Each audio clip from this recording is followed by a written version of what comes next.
और मेरठ से खबर है जहां पर भट्टा खुदान की सरकारी जमीन का मामला हाईकोर्ट ने यहां पर पीआईएल पर सरकार से मांगा है जवाब। यूपी के सीएसडीएम मेरठ नगर निगम को नोटिस, सरकारी जमीन का अफसरों की शय पर बंदरबाट। यहां पर एमडी ने प्रतिबंधित सरकारी जमीन बिल्डर को दी है। यहां पर बिल्डर ने सरकारी जमीन में यहां पर बेचे कमर्शियल प्लॉट। गढ़ रोड पर सीसीएस विश्वविद्यालय से यहां पर सटी है अरबों की जमीन। यहां पर नौकरशाहों का करीबी बिल्डर है। नेता ने ये पूरा खेल किया है। इस पूरे मामले में हाईकोर्ट ने पीआईएल दाखिल कर इसमें सरकार से जवाब देने की मांगा गया। सरकारी जमीन का अफसरों की शय पर बंदरबाट होता है। एमडी ने प्रतिबंधित सरकारी जमीन बिल्डर को दी थी इस पूरे मामले में। और इसके बाद यहां पर गढ़ रोड पर सीसीएस विश्वविद्यालय से सटे अरबों की जमीन नौकरशाहों का करीबी बिल्डर है।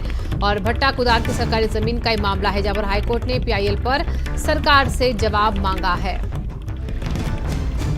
तो सीएसडीएम को यहां पर जवाब देने के लिए कहा गया है। पीआईएल पर यहां पर हाईकोर्ट ने सरकार से इस पूरे मामले में जवाब देने के लिए कहा है। किस तरीके से यहां पर एक बिल्डर को जमीन दे दी जाती है, प्रतिबंधित जो जमीन है।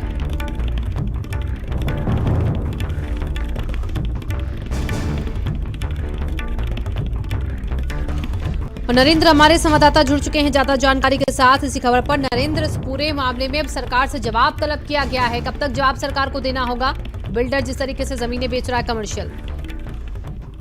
देखिए, ये जो जमीन है ये सरकारी प्रतिबंधित श्रेणी की जमीन है और शहर के पॉश इलाके में स्थित है। 2 साइड ओपन ये जमीन है और इसकी कीमत अरबों रुपए की है।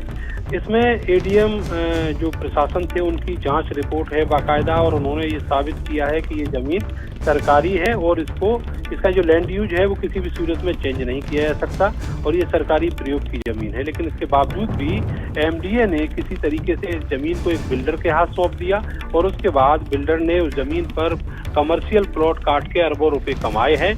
और इस मामले में जो सरकारी महकमा है, नौकरशाह हैं, वो इस मामले में चुपचाप बैठे हुए हैं क्योंकि जो बिल्डर है और एक बीजेपी का नेता इसमें शामिल है, उसके साथ सत्ता से जुड़े हुए हैं, इसलिए इनके खिलाफ कोई कार्रवाई नहीं हो रही।